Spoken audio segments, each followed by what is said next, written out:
yang udah jadi rahasia umum di tanah Betawi dari zaman Batavia dulu. Cerita ini bukan cuma soal hantu, tapi juga soal nasib seorang perempuan yang kecantikannya malah disebut neraka. Ini dia, kisah si manis jembatan Ancol. Dulu banget di sekitar Paseban ada seorang gadis cantik namanya Arya.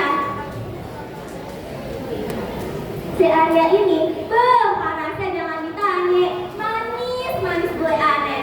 Kulitnya sama mateng, rambutnya panjang murai, badannya ramping, bener-bener kayak tukang desa dah. Makanya dia dipanggil si manis. Arya ini hidupnya sederhana, anak yatim, cuma tinggal sama emaknya. Kerjaan dia sehari-hari bantuin emaknya.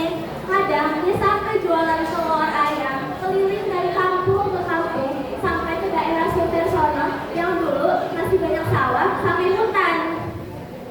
Nah, namanya juga cewek cakep, banyak tuh yang naksir. Bukan cuma perjaka kampung, tapi juga juragan-juragan kaya di Batavia. Suatu waktu, Arya sama emaknya numpang tinggal di pavilion milik orang juragan kaya. Si juragan ini nih keputus berat sama si Arya. Dia pengen banget bikin api, bukan buat dijadiin istri beneran, melainkan cuma buat dijadiin butik doang. Arya yang jelas punya harga diri, dia jelas nolak lah. Kagak sudi, mending ayah minggat dah daripada ayah harus jadi pajangan juragan hidung belang. Saking takutnya, Arya kabur dari rumah juragan itu. Dia lari sendirian malam-malam. Dia lari ngacir sampai ke arah utara ke pelabuhan. Jalan terus sampai ke dekat Ancol. Tapi nasib emang lagi apes. Si Arya malah ketemu sama preman dan antek-anteknya oleh Kang Basia, juragan yang terkenal bejat dan punya rumah bordil di Ancol.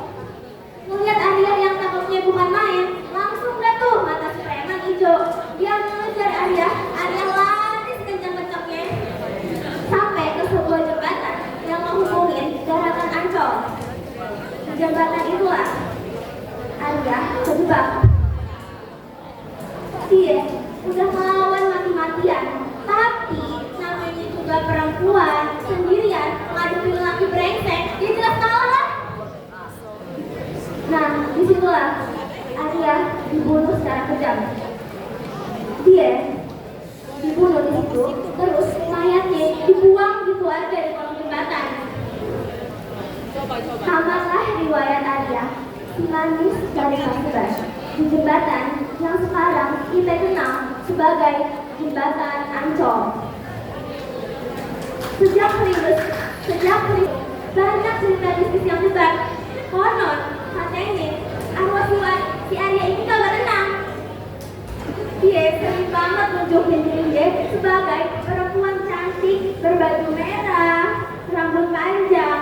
Kadang dia minta tolong, kadang dia cuma ngeliatin aja orang-orang yang lewat, khususnya supir-supir oplet yang sering lewat ke sono. Mereka sering banget ngelaporin ke si manis.